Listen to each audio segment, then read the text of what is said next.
Well, hi everybody, and welcome back to Painting Up the Monster Manual, live on Dragonborn Industries. It's Thursday, and I'm with my friend Richard from Warrior Prince 3D. How are you, Richard? I am good, my buddy. How are you doing? I am very, very good. Thank you very much. Chat, obviously, I've been moved around in this room so much, so I've had to change cameras, mics, and everything. Just let me know if sound levels are off. Because I've got the big map up on from Monday night, which is the size of the table, I've had to move back to my GM seat. Yeah, it's a big map, and so I'm back over here in my GM seat, and I'm like, the camera's sideways, so I've got to like work out which way it is to get up to here. Rich can't hear you. How's that, Fluffy? Is that any better? Can you hear me all right now? Testing, 10 seconds, 1, 2, 3.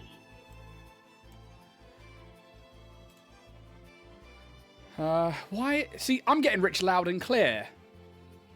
That's so weird. Yeah, so I wonder. Discord does not like us today, that's all. No, but it's done this for a little while, hasn't it? My inputs and stuff are and outputs are at max. Yeah, let me see if maybe it's the window capture display. It shouldn't be.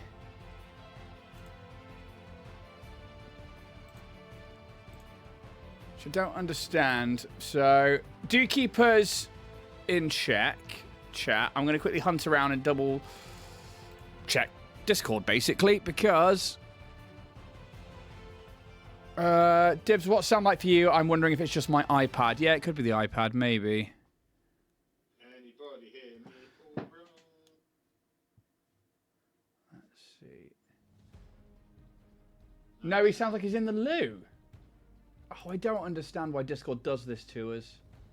It just does not like us at all. It doesn't. And this is the show. Just me working out why. Right, let's add a different sound capture in. Let's see what happens here. So I'm going to grab... Well, actually, Richard, while I do this, why don't you show the mini off to the screen? So today is a rather beautiful air elemental. Now, this one is from Loot Studios. It's one of their older ones, set from quite a while back, which was a whole set of elementals that also had, I think it's called City of Portals, because it had portals and all sorts of bits and pieces. So each elemental had a portal. You had some awesome caster minis with it as well. But I did somewhat fall in love with these elemental models. So every time I've needed an elemental, they have been done. I even did a giant fire elemental of the ones they had in translucent red resin as well, which was quite fun. And I was bummed I didn't have any transparent resin, complete clear, to print these in, otherwise I would have done. So we actually spoke about that, and sound is now working great according to chat, which is fantastic, which is what we want. Hopefully there's no slap back, there's no like doubling up effect. But yeah, we spoke about printing these out, and Richard printed these out from Warrior Prince 3D, and we were talking about doing them in transparent resin and then basically just dry brushing them with white and being like, done. But I think I know how I'm going to approach this, because this is a Loot Studios one, isn't it? Yeah, Loot Studios, yeah. So, because it's starting on like a stone rocky base and coming up, and there's like lightning and stuff going through the arms, then you've got this like some kind of amulet that's all chained to the center of it to keep it in, I imagine, the enchantment. But also there's this like crystal rock at the top here.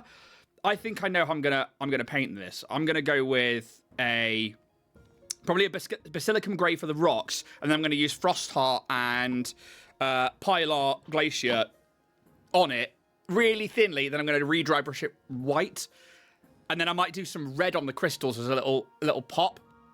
How about yourself? I'm going to shit myself for a few minutes, procrastinate, and then I'm going to attempt to... I was thinking, because I was trying to think of the base, whether it was a case of whether it was a rocky base or it was a case of it was the storm at the start of the base. I thought that until I saw the rocks around it being pulled up, and I was like, rocky debris storm. So I think so. I'm mix and matching with a bit of speed paint and contrast. So I'm going for an occultist cloak and battleship grey, Stormfiend and Frostheart for the model itself. Nice. I have just pulled out a pile of Glacier just to have a little good. And I've got my Vallejo white ink on hand to do basically any overbrushing and lightning that I need to do. Yeah, I was tempted to airbrush this, but my airbrush literally... I've got my new airbrush to show off and play around with as much as I can at the moment, so I am going to be using my airbrush today. Yes, because I really want to airbrush this, but I realised that my TimberTech ones that I got 2 years ago that I have done nothing but mistreat and abuse, they just don't... I can't use them anymore. And I've recently got the Awata Highline. Nice. And it is a fucking beautiful one. And just for the fine detail, Hellboy I did with really? All of that. Yeah, all of Hellboy was done just with the airbrush.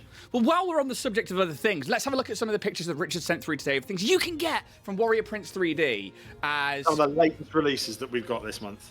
Yeah, so newest Pokemon cards are the Growlithe, Arcanine, and Magmar, which are awesome. Nice. Yeah, I like those ones. But then let's move into our Artisan Guild. Oh, it's a nice month this month. The Hydra looked fucking sweet. Oh, that's very cool. That's very Critical Role Raven Queen. Very Yes. Yeah, I like that. Badass barbarian. Is that an orc head? No, it's one of their not orc, hobgoblin. Oh, that's fucking sick. Oh, look at those. They're badass. But yeah, it's very sort of say Valkyrie slash I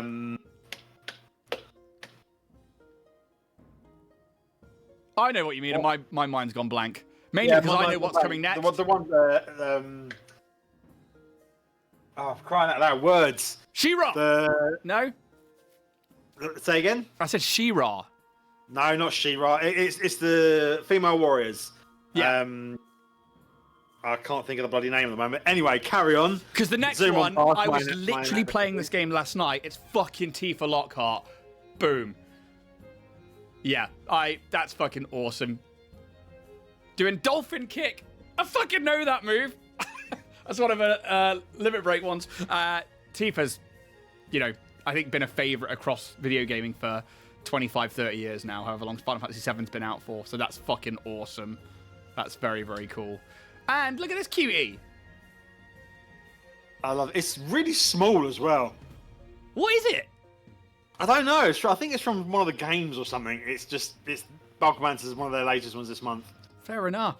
But so there's some of the things that Richard sent through for us today that you can grab from their Etsy or from their Instagram. Just send them a message and yeah. Drop me a message. And one last plug of the airbrush. What I will say is the Awata Highline. Any of the Awata airbrushes, my Awata airbrush came from the Airbrush Company, which, as it turns out, is 5 minutes down the road from me, and they are the UK distributors of Awata and a lot of other bits and pieces. So check out their, you can check out their Instagram, check out their website, and any of your airbrushing needs. That's awesome. And Fluffy's come in and said it's a Hollow Knight. I think he's a cutie. So hey, chat, how you doing? Yeah. We're obviously about to jump into the air elemental, and we're gonna, instead of running the combats, we've decided that we're gonna carry on with what we're doing, but we're just gonna chat about the stat block. We're gonna talk about how we'd probably implement this creature into our games of D&D, and we're gonna look at it from the 2024 rules now that we are fully released with the monster manual. I hope everyone out there is doing really good, and yeah, I guess there's nothing to do now but to crack on. So, if you're ready, Richard. Just about. I'm going to grab a paintbrush before I say that. I'm going to start that timer. We have 1 hour to try and get this mini tabletop ready. Do you think you can do it? No. No. I'm going to fucking try. I'm going to try too. Right, 3, 2, 1, go. So, I'm actually going to start with some Frostheart. I'm going to give that a good shake up, and I'm going to come in. Oh, no, I'm not. I've already made a mistake. I'm going to use some Basilicum Grey, and I'm going to do the base first because I want the darker colours at the bottom to not run down later on or anything like that or get soaked up. So I'm going to start that. I'm going to make it nice and thin. And we're going to chat about the Air Elemental, which is a primal spirit of wind and storm, is its first line within the 2024 Monster Manual. And so this is an elemental by nature. This is its creature type. And the one in the 2024 stat block is a large elemental, which is why Richard's printed us out ones with a 10mm base from Loot Studios. How would you like to start this? Obviously, this is like a new format for us. Do we talk about the stat block first, or talk about what was originally my going at the big three, which is like AC versus hit points and damage dealing ability? Or do we talk about the lore behind it that's written in there? Do you know what? I'd say do stat block first. Educational first. Okay. So, I'm going to start with what I call the big three. This is what I deem to be the balance of a creature when I GM or DM, and how a party will fare against it. So when we look at the first one, which is AC, Armor Class, this is a CL5 creature, and it has an AC of 15. And I think that is solely down to its dexterity and its ability to move out. It obviously isn't armored or anything like that. So trying to hit an AC 15 at a CR5, so an average party level of 5, I actually think is reasonably low. I think 50% of the time you are guaranteed a hit. So I think that's relatively low. Then we look at the hit points, which we are looking at 90 hit points as standard, or 12d10 plus 24, so a possible 144 hit points if you were to roll them up or to max them out. I think that's pretty tanky, especially because it does have resistances and immunities, which we'll talk about later on, which I think is going to tie into that second of the big three, making it a tank, basically. So I think it's like a barbarian of a creature because of all the resistances that it has. And then finally, we have that damage dealing potential. So when we look at its actions, it has a multi-attack, and it makes 2 thunderous slams. This is a melee attack with a 10-foot reach, so that's dangerous, with 2d8 plus 5 thunder damage. That's not all that bad, but if it makes 2 of those against a creature, that's, you know, a decent 16, 32, 42. Yeah, 42 points of damage potentially, and that's not even on a crit. So it could crit, max its damage, and then hit again and crit again. So you're looking at it potential with double crits and double max damage, which I know is unlikely, of 88 points, is that? 42? No, 84 points of damage. That, for a lot of parties and levels, especially you get wizards, sorcerers, warlocks, anything with the lower HP range, that is going to hit hard. But they're the big... Yeah, but they're the big three. There is another ability it has, which is a single action, which is the Whirlwind. It's a recharge on a 4 to 6, so its rechargeability is quite high. It's a strength saving throw of 13, so quite low. For one medium creature or smaller creature in the elemental space, it takes 4d10 plus 2 thunder damage, and the target is pushed up to 20 feet straight away from the elemental and has the prone condition, success for half damage. So no matter what, if you use that on somebody, they're going prone. Which, when you get those slams in there and you start fishing for advantage, whoop whoop. So that's... I say, it's the prone ones that can kick the crap out of parties quite quickly, especially if you get a couple people done into that situation. Yeah, and I think with that as well, like taking attack rolls at advantage against you, we're crit fishing there, but also then having to get up and spending half your movement to get up in 2014 rules. I actually need to double check if it's the same in 2024, because I haven't come across that just yet while we've been running the shows. But that's still, you know, you're taking away actions and abilities to get moving, get out of there. So that's where the danger lies, I think.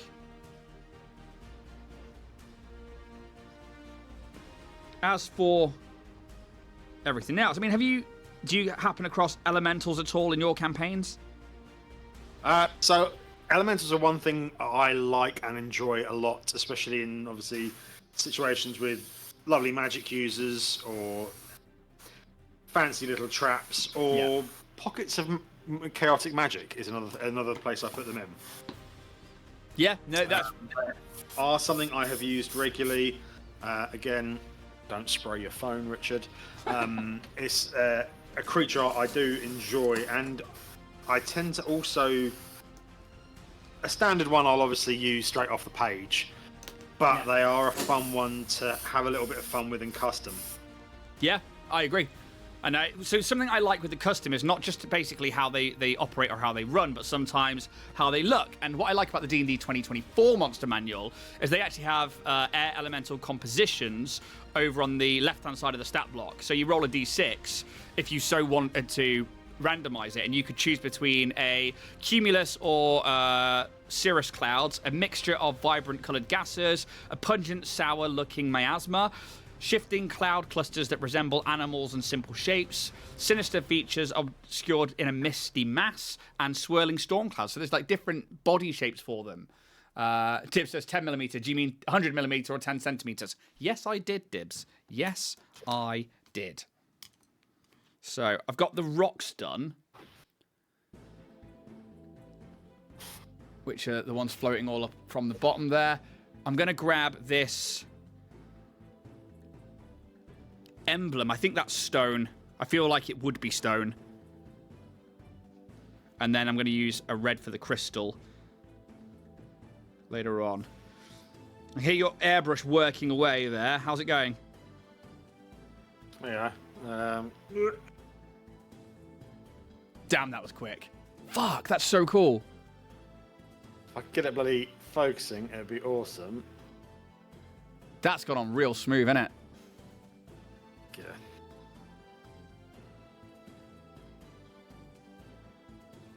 Oh, now I want to use an airbrush.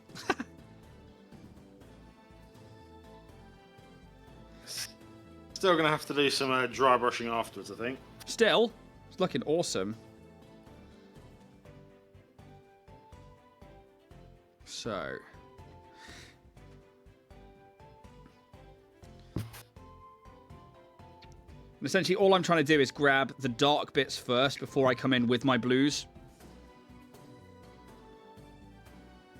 So I don't want to paint over the blue later on.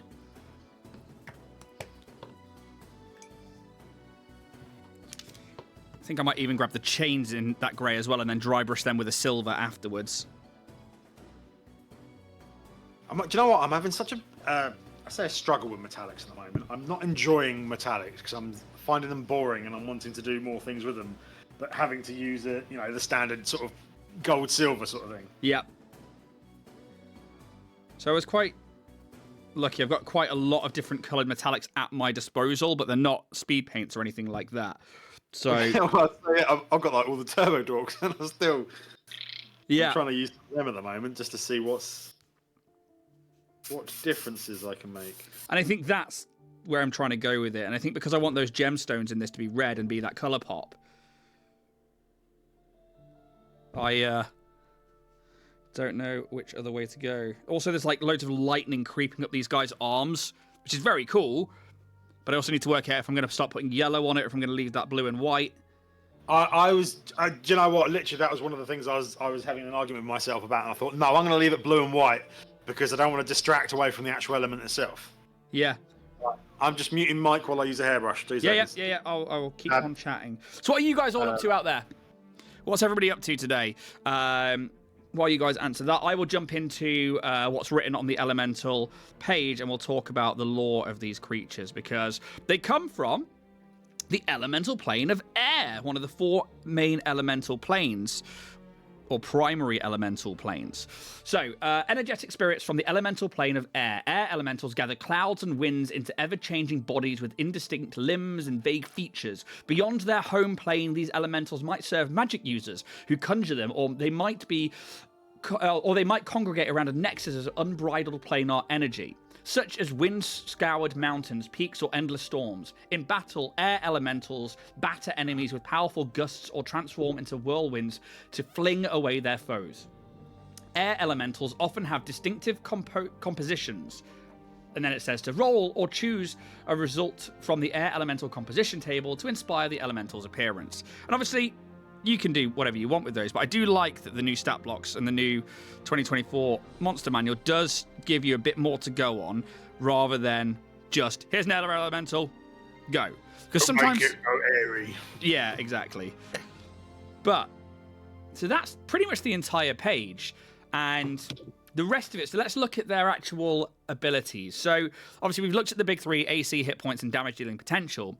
They have strength of +2, a dexterity of a +5, a constitution of a +2, intelligence -2, wisdom +0, and a charisma -2. These are primordial elementals. These things, you know, they're not going to sit there and have a conversation with you realistically. And you could absolutely do that, but they are, you know, creatures of whim and fancy, and will do either what they're conjured to do or act within their nature.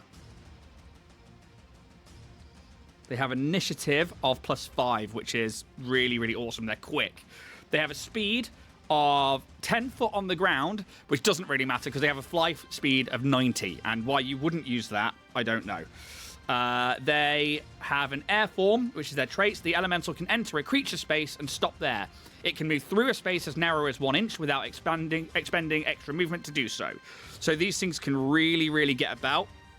And I think one of the best uses I've seen of them is within a dungeon that I think I saw on somebody else's stream, and I will have to try and remember who it actually was. They had these like windpipes in a temple of essentially like an air god, and they could just get about and go to like different rooms and just be like, right, I'm going to go over here now, I'm going to go over here now. And it was really, really effective way of moving them about without having the party be able to just chase them down. I like that. That's quite cool. Yeah, they were like the custodies of a temple to the elemental planes. It was really, really cool. And then when we look at those resistances and immunities, so they have resistance to bludgeoning, lightning, piercing, slashing, just across the board. It doesn't say from non-magical weapons. It just says those B, L, P, and S. Then immunities: poison, thunder, exhaustion, grappled, paralyzed, petrified, poisoned, prone, restrained, and unconscious. They are, you know, they're halving or taking no damage from a lot of sources, which is, again, going to keep them up, going to keep them a nice tank. And it's kind of, I think for CL5, a really fun thing to play around with, because at that point most players, most characters have their abilities, and it's going to be a case of like, especially with the 2024 weapons, like halving speed or causing those restrained conditions. One of the meanest ways I've ever used one, or have ever had the evil plan with them, I had a bad mage that could conjure, and was the build that can sculpt spells. Oh God, I don't remember. And yeah, so basically they can. One of the in the 5th edition, one of the mage subclasses can sculpt spells. So someone can launch a fireball and create pockets of safety within it for themselves or for other people. Oh, conjuration. I'm pretty sure that's what Fizz had. That's it. So one of the things I have is they create a pocket of safe space within an elemental. Nice. So they can still see out, but nothing can hit them, and they're basically surrounded by an elemental, an air elemental or a fire elemental. That's really cool. Doesn't quite work with a rock one, but you know. No, but that could be like heavy armor.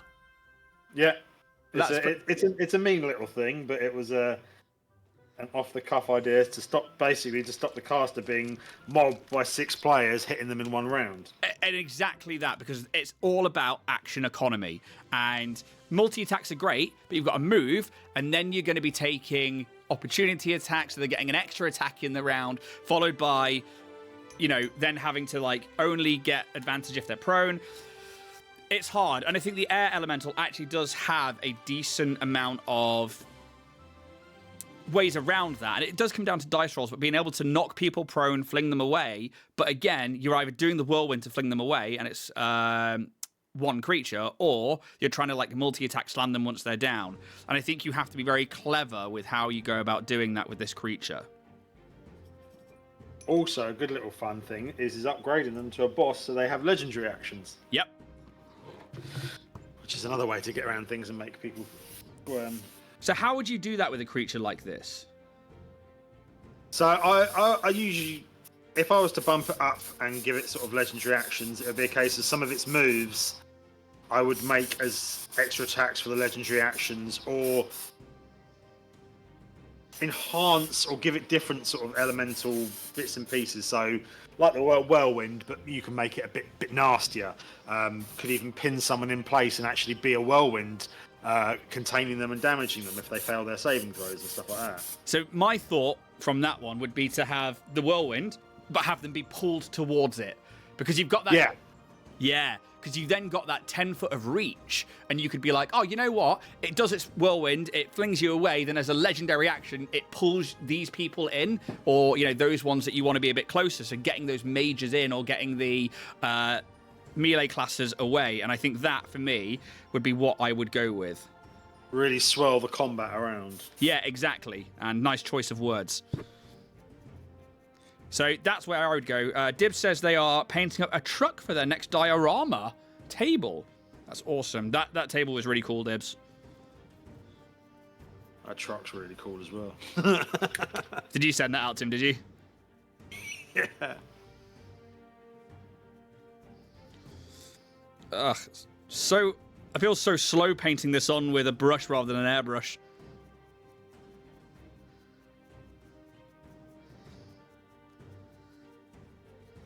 But here we go. And I have thinned it down, and I'm trying to follow the swirls and the divots and everything, and trying to get it in there without it looking too, well, not having too many brush strokes. I might keep I quite like the effect that the pillar glacier is given the gem at the top.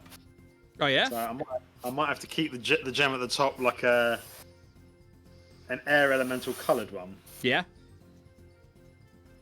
I just want that contrast. I want something different.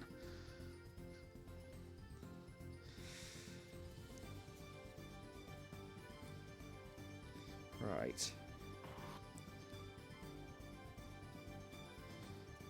There's a lot of like pointy bits on this mini that I'm just trying to get around to. It's not bad though. It's not been 20 minutes yet, and I feel like I'm quite far along. I think I'm going to be tabletop ready. Yeah, I think as long as I can not end up doing that thing I did before with contrast paints and end up smudging all of the darker colours and having it run everywhere, I should be all right. I think.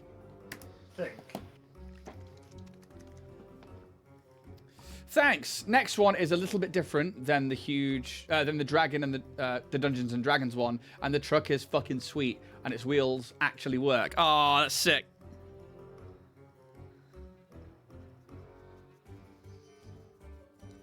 I'm going to be muting for 2 seconds while I hairdryer again. No worries, no worries, no worries. So, I definitely am envious of Richard airbrushing on this one. I think if I had the time, I would have cleared out my old one and tried to get it working again. I'd really like to see those smooth blues going on.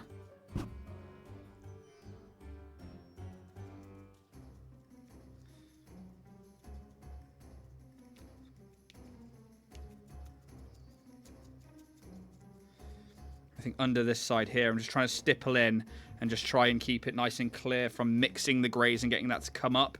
But I think the greys are dried enough now that I can get down to the base and towards that rocky transition. I'll leave the outer bits until it's fully dry, but so far I think Frostheart was definitely the way to go. Which is fun because I think we both chose that before we even came on stream today.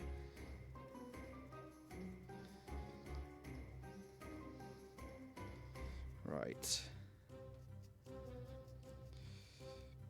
I think what I attempted to do and what I'm hoping has worked is that because I've done the greys first, even if I do hit certain areas with the blue, I can just hand wipe them away from those chains and from everything else, and it's going to be covered up later as well. My old man legs are killing me today. Yeah.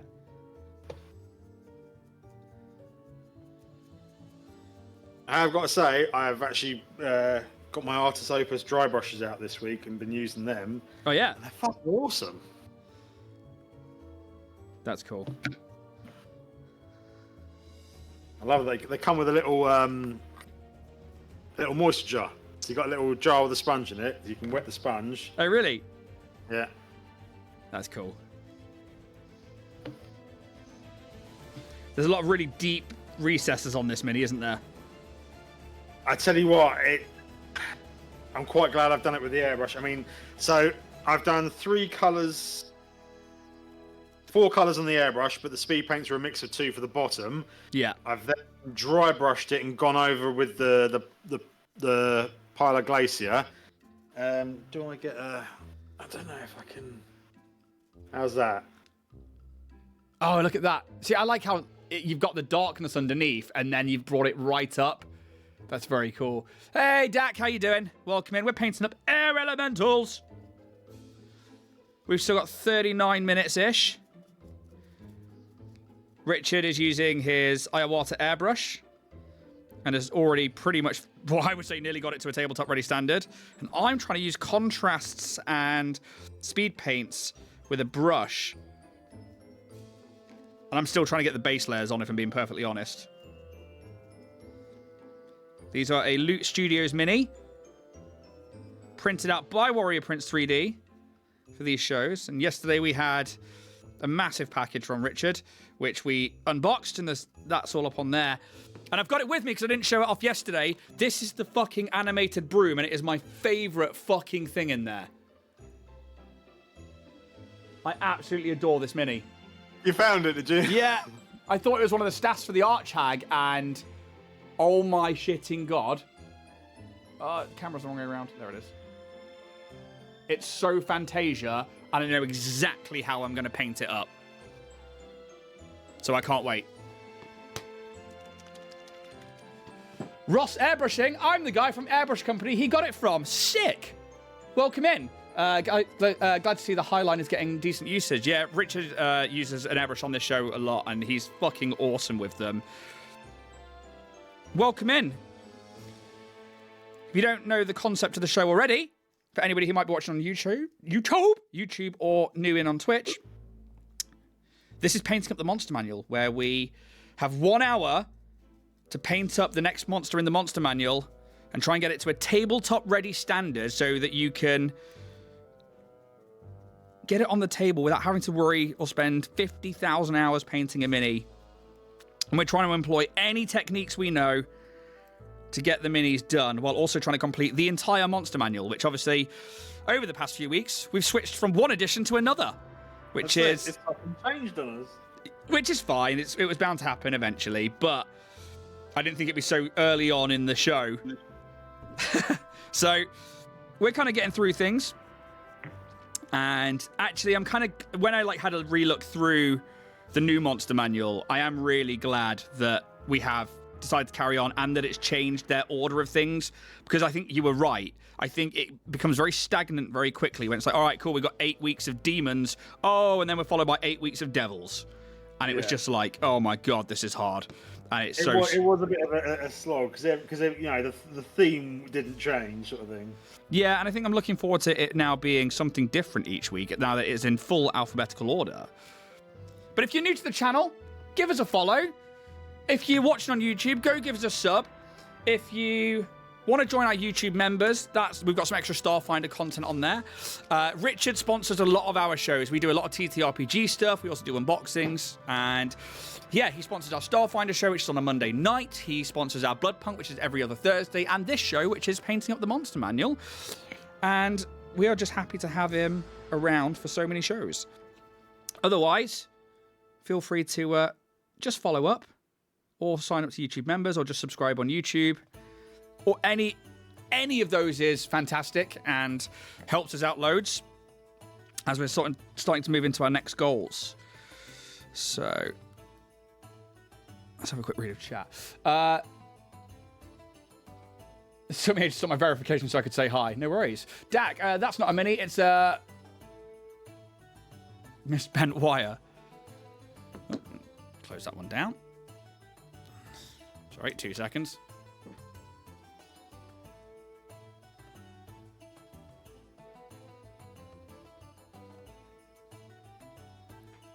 Right. been here the whole time. I'm jealous that Rich uses an airbrush better and faster than I can Google a picture of the thing I'm painting. Yeah, he does that. He really, really does. I'm all right. Richard is very, very good with an airbrush. I'm all right. So, Tell you what, though, this fucking model is... It's one of those ones that, if you're airbrushing and dry brushing, it is awesome to do both with. Because, I mean, there's that now. oh, look at that. I'm still trying to get base layers on. Yeah, look. It's just beautiful for it. Because my thing will be now trying to wait for it to fully dry while I... Do you want to borrow my my hairdryer? I do. But it'd be so loud. All the mics in this room. Cool, that'd be an interesting thing. So... I'm going to go back to one of the bigger brushes.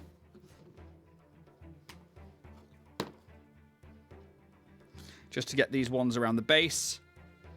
All of these, like, air flows that are coming up. So how long have you been using your Iwata now for?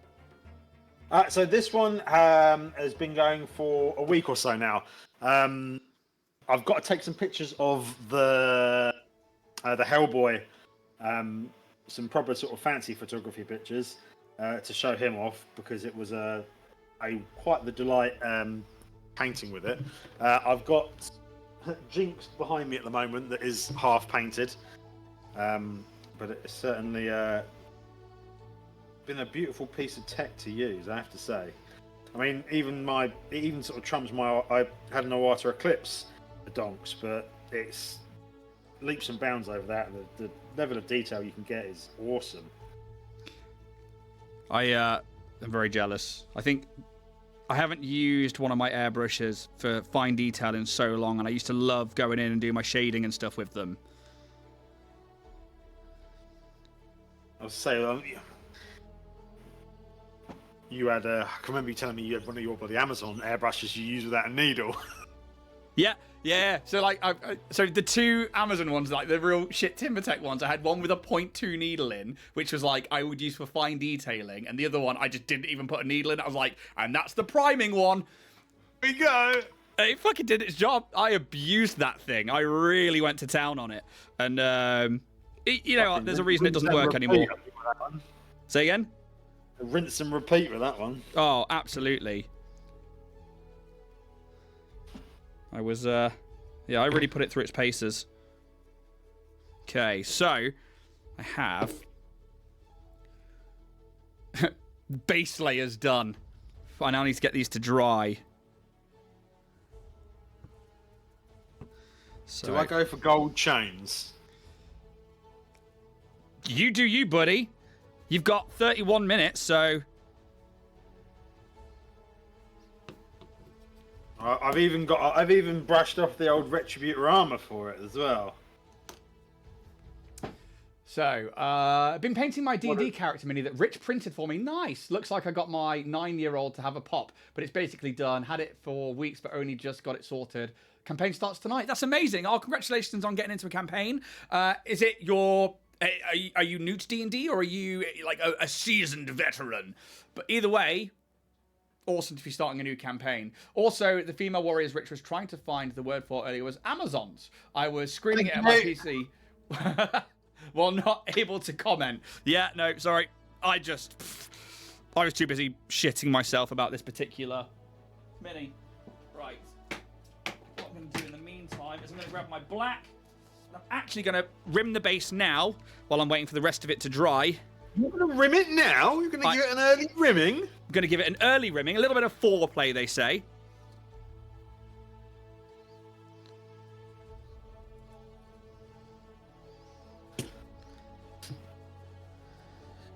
Because once I'm done with this bit, it's all about trying to get the rest to dry.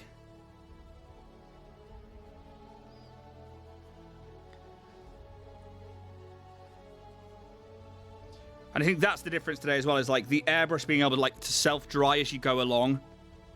It makes such a difference for contrast paints and for speed paints.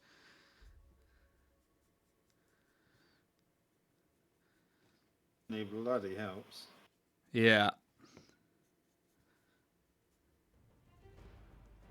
If I'd have been really smart, I'd have got a blue primer.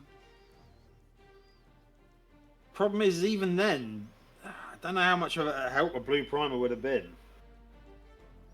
I just dry brushed it white after that. I suppose, yeah, very true.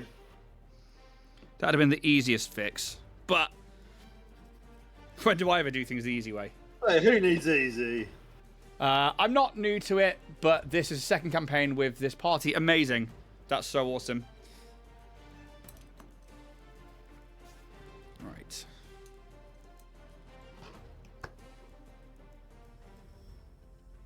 A few missed areas there.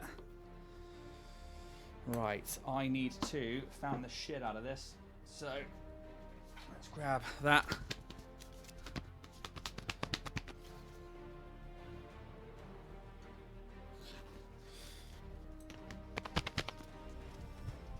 Are you guys starting at level 1? Are you starting a little bit higher up the chain?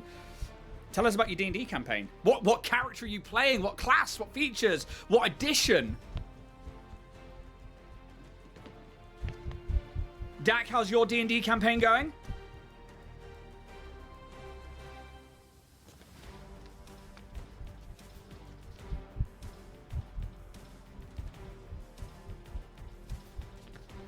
And if anybody fancies watching some D&D, we're back Monday for Starfinder for our sci-fi campaign.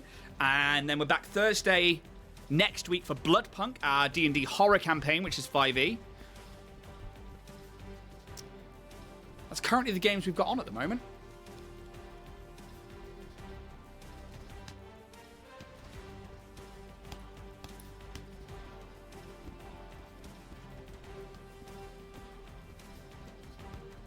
Just trying to get some air moving around this so I can really get to dry brushing in a minute.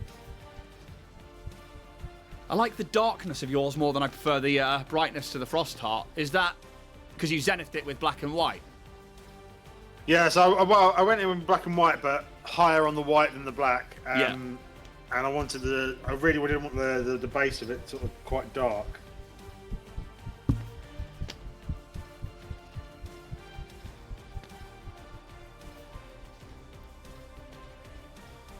So what are you painting there? So I've got a white ink and I'm going over the electric bolts. Depending on how it looks afterwards, I might give them a quick zap with Pyroglacier. Nice. So Dak says, shockingly bad. We started before Xmas, early December or late Nov, and we're still level 1. We've cancelled more than played. Key players have left, and it's really doing my head in due to the immense time I've spent setting up the game. Dude, that sucks. I'm so sorry. Yeah, we having people have to leave the game sucks, but also then obviously cancellation, scheduling, all of that really does get in the way sometimes.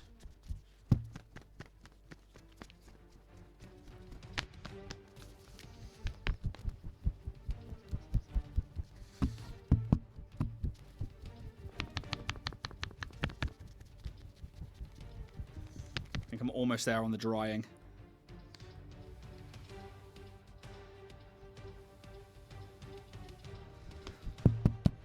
I was so excited for it, and now if we cancel next week, I'm shutting the game down. Yeah, fair enough. I think at some point you have to, just say, right, that's it. It's clearly not working out, therefore there's no point trying to drag it out. Stop taking the fucking piss, you bastards. Yeah, basically. Because it's your time more than anything that goes into setup for it then to be like, right, oh no, we can't make it. It's like, oh, fuck it. Right, I'm going to have to say that that's enough there, and I'm going to go straight into trying to dry brush some Praxetti White. What I'm hoping for here is to be able to go over everything, including the rocks and all of the details, and this will hopefully give me a highlight. This particular brush is not fantastic, so I'm going to grab a different one.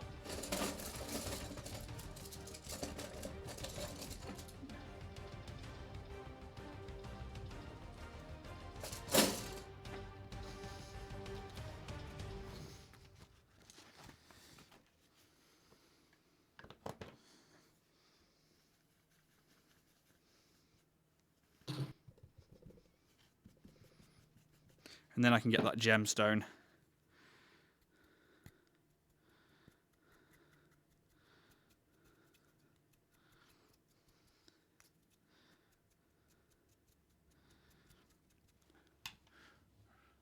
I'm just trying to pick out a couple of the rocks with a bit of graveyard grey flying around.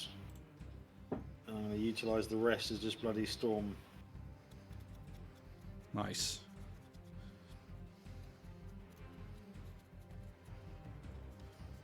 How long we got time-wise? 23 minutes. Not bad at all. Yeah.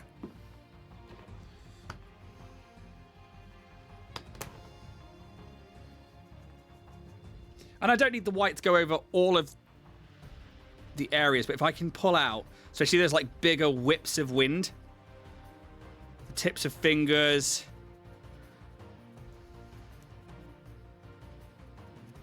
anywhere that's like really, really standing out, that might give us some depth and definition.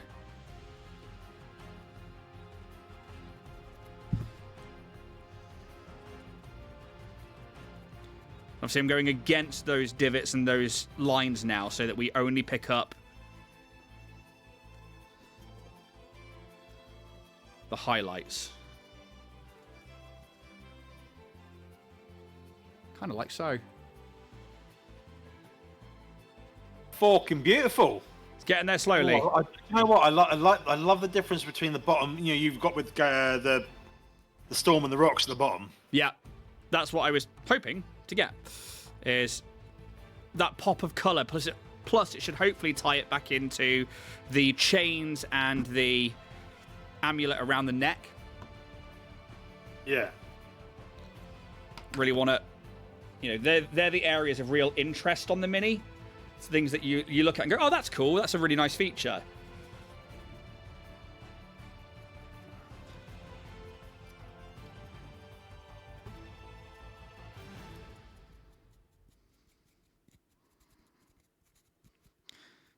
I am very tempted to paint those lightning bolts as yellow. I have done them in white ink, so I could go over with a yellow contrast. Just what, you reckon, just to give it a bit of pop? Just a different colour, yeah. And obviously, like, yellow being a contrary colour to blue. To the blue. What yellow do you think you'd use? Well, my go-to is always iodine yellow. But if that runs onto the green, onto the blue, I've then got green. Which is a problem. And then we've just turned it into a water elemental or a water weird. Yeah. So, yeah. If you can get it dry. So I might just grab some demonic yellow or something like that, and then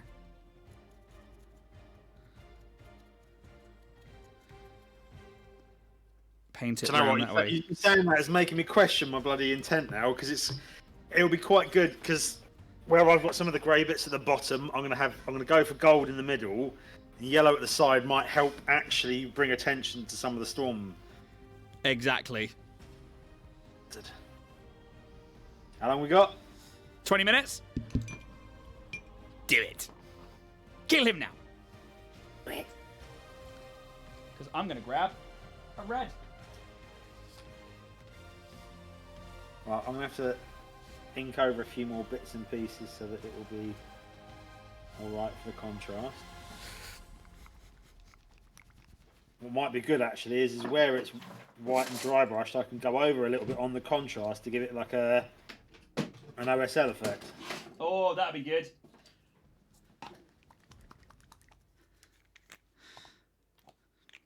Right, leave that drying. Time to brave gold. Haven't painted proper gold for fucking ages. I assume we're sticking to Retributor armor. Well, yeah, I'm going to go retro. I'm not going to even dare try and use one of the speed paint golds.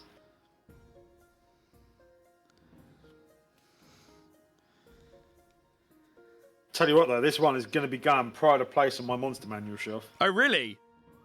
I'm well chuffed with this model. Excellent. It's the first time in a long while I've been this chuffed with something I've painted. Nice. Or mini-wise, I should say. I'm pretty fucking chuffed with my Hellboy. Yeah, as you should be. The thing staring at me from my my computer tower is going to be a bit of a scary one to do. Which one's that? Don't know if I can brave lifting it.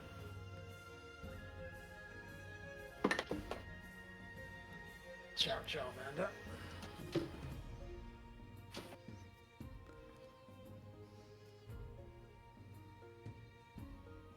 This one.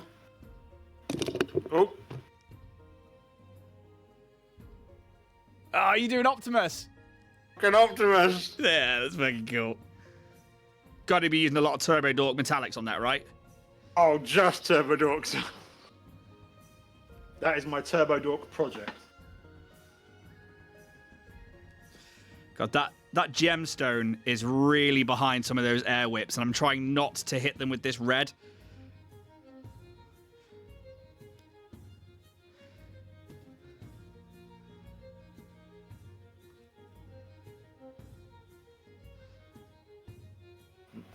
Trying not to get any gold from the bloody chains. Yeah. And then I'm going to have to agrax the chains because I hate how fucking shiny the gold is. So that's the base layer of the red, just to give it a different color for that gemstone. Let's try and bring that into the camera, work out where my camera actually is. So I'm going to try and bring it up to an orange. And I know it's like fiery and stuff, but I want it to be like the conjuration crystal. I am not. I'm going to keep my crystal blue, I think, just Nice. so we've got a difference, if that makes sense. Yeah. You do you, buddy. You do you. Right, I do need to paint some white on. So I'm going to go to my AK Interactives and grab white grey, actually. And I'm going to paint the highlights on those lightning bolts. And it's hard because this one's obviously big, so I haven't stuck it to my mini holder, and I'm just trying to hold it in my hands, and I'm like, ugh. Yeah, well, I was to say, look, it's trying to do this, hold it like this without actually sort of stripping any paint off it. Yeah.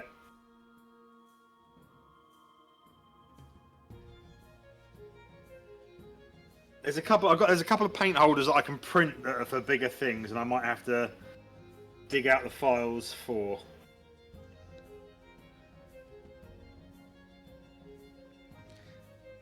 That could be a very fun thing to show off.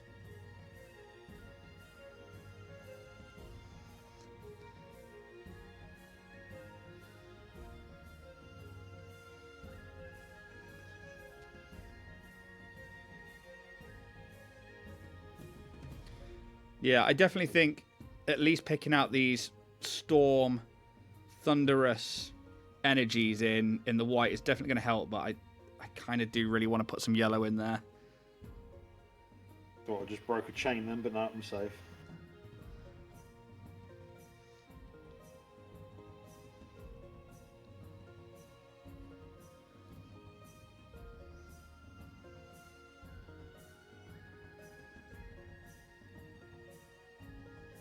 I also really like that the lightning on this is at like jagged angles. So whereas the elemental is following that sweep and that those curves, the lightning is like the lightning's all at different sort of. Oh, so Ross Airbrushing. Sorry I can't stay. We'll return next time. No worries, Ross Airbrushing. Happy painting, chaps. Thank you for coming along. And Yeah, Ross, cheers, mate. Appreciate that. Thank you very much.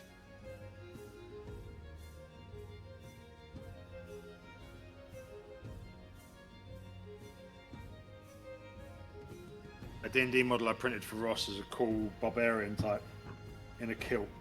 Yeah.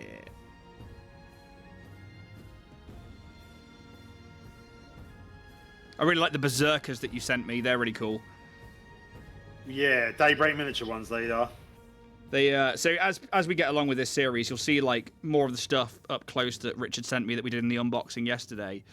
And there's just so much cool stuff in there. And this is one of those things that I like to promote Richard for, is the fact that, like, you know, I just sent you a list of things and you have found things so quickly and put them together for this particular show that you're like, yeah, I can get those. And it's just like, It's so perfect.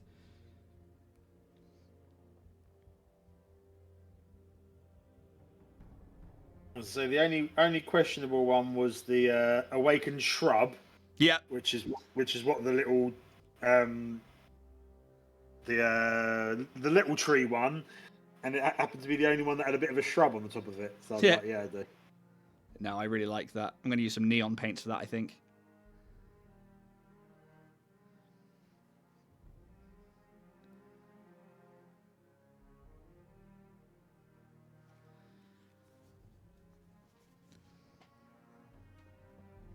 I definitely think if I'd have had the airbrush, I'd have more time to paint these lightning bolts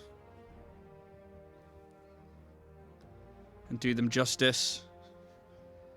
But that's what I get for mistreating my airbrush.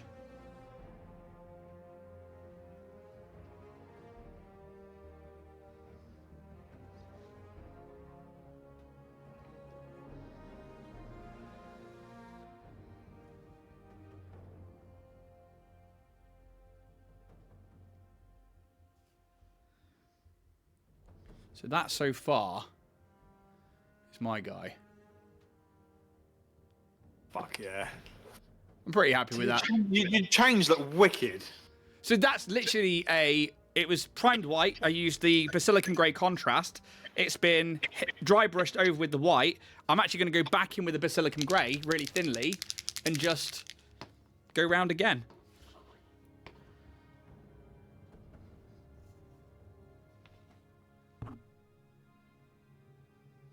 Especially like the underside.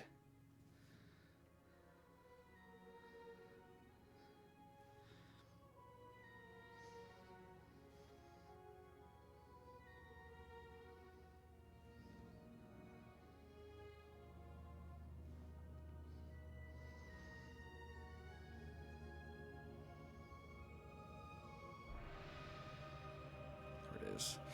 Right, time to get some orange on that. Oh, is that crystal fully dry? No, it's not.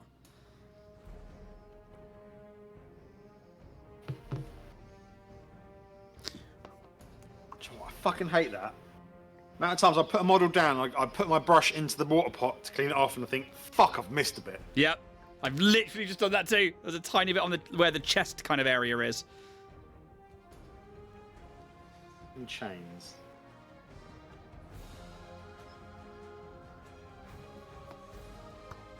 Right.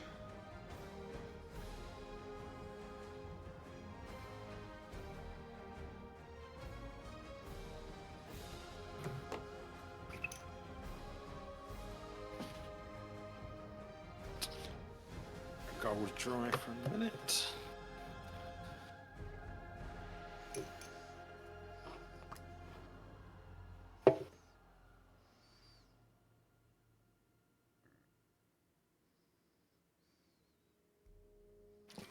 Okay.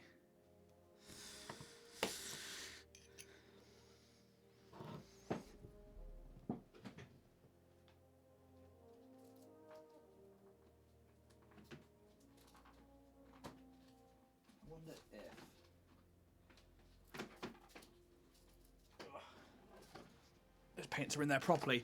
So you got 10 minutes left. Right. I've got a bit of contrast, a bit of rimming, and a bit of earth shading to do. Right. I'm going to thin down some volcanic yellow.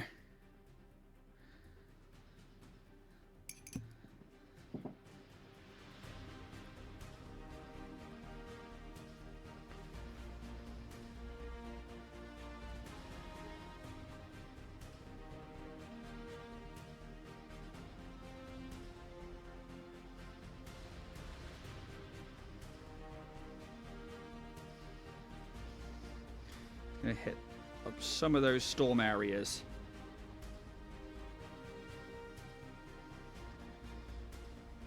Just give it a little bit more colour.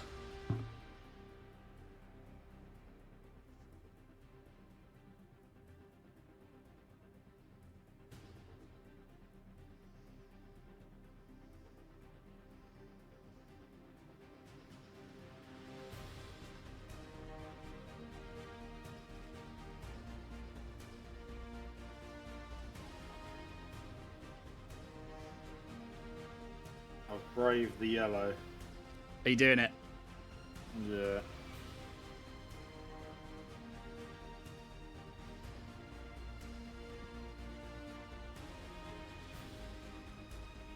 What are you using?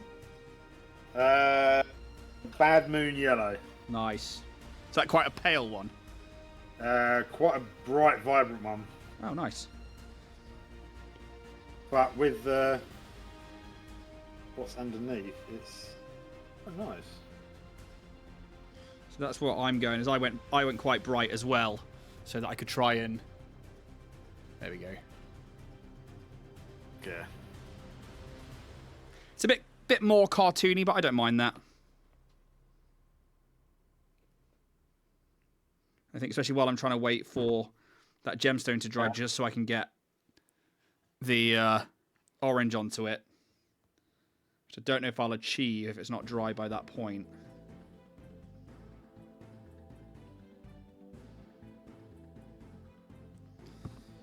We'll see.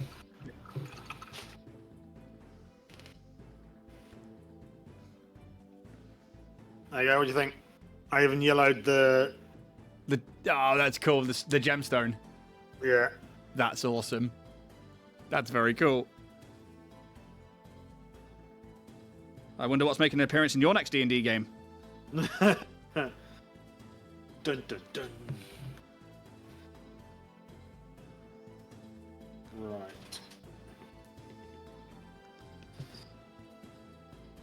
Right. I'll shade it.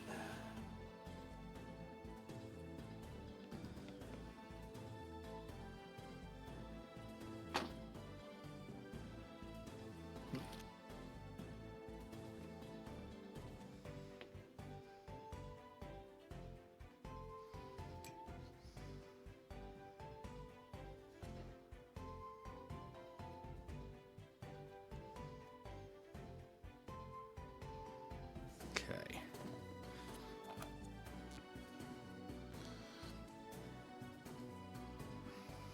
We've got anything going on in chat? Not at the moment. Not since Ross left. We are clear as it is. We are clear as a bell.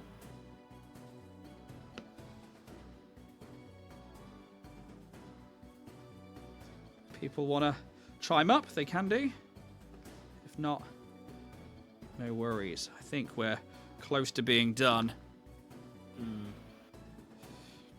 Another thing I love about these is the obviously the old druid forms that you could shift into elementals. Yeah. So I've not come across that often. No. No. I tried to do a homebrew thing as well. So I created a druid last year doing a friend of mine's campaign. We've not had a chance to sort of get on it because one of the players had to drop out. But basically, I took the path of the moon. Yeah, standard. Which was with you could turn into the elementals later on. But instead of turning into an elemental, my guy was a complete sort of forest guy, rough and ragged and everything like that. But he would turn into a werebear. Oh, nice. But with the same stat block as the elemental. That's cool. And is that what Keyleth was? Keela, yeah, that was her build. But it was only literally just because of a set of Artisan Guild minis that had come out that literally just gave me the inspiration for it, because they had like half bear forms and stuff like that. Cool. It was fucking awesome. Right, I'm gonna rim and then I'm done. I'm actually not too far from saying the same thing. I'm actually just doing a little bit of wet blending on the top of that crystal.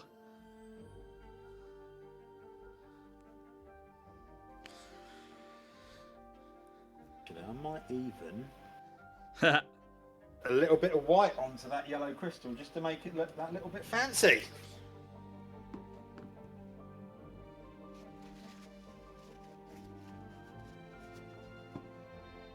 Shine on it. So I'm going to do another rim of the base, and then I think I'm done with 4 minutes left to go. Fluffy, I'm busy doing prom dress, so I'm just listening to you guys today. Sorry, no worries. No worries. How is Ian's prom dress looking? Oh, I'm so pretty. It's not even my prom, it's one of my kids. I'm just such a narcissist that I also have to have a dress.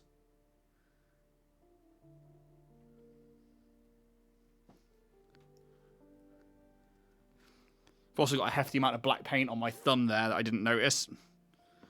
That's better than a hefty amount of super glue attached to a model. Yeah, not when you're painting.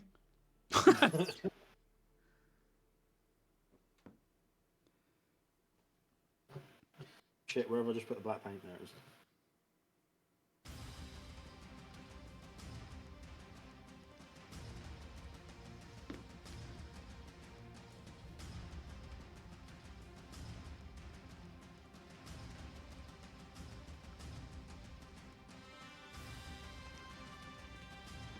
I'm going to say I'm tabletop ready. I am just rimming, and then I will be with you. I'm a little bit messy. More messy than I would like to be. But... we're still tabletop ready. exactly. And that is what we're all about over here. Well, that's kind of the point of the show, is can you get something tabletop ready in the hour? And... shit, yeah, we did it.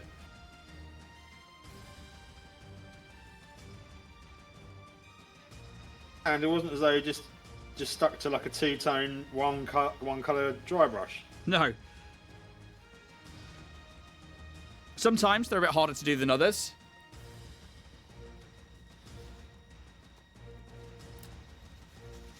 So...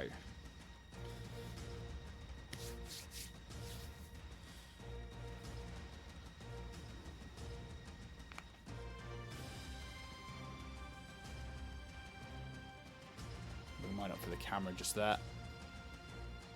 Hell yeah. Fucking love it, dude. A lot harder than I thought it was going to be. I love that. I love the red and the gem on the top. Yeah, I wanted something to be different, so I think that's the way it went. It went a bit X-Men with the 3 different colours, very primary colours. Yeah. But, let's see if I can get close up on that gem. Ooh. There we go. So we're trying to get the orange, yellows, and reds in there. Come on, focus up. There we go.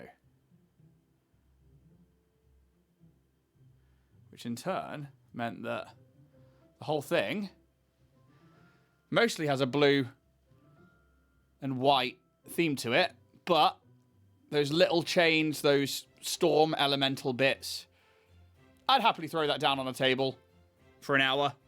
How about yourself? How did it go? Blow me away. Making sure my rim is nice and dry. Oh, look at that. The gold chain and the yellow's a nice touch. Very gin, very conjured by. Yeah. Leaders of the plane. I'm pretty happy with that.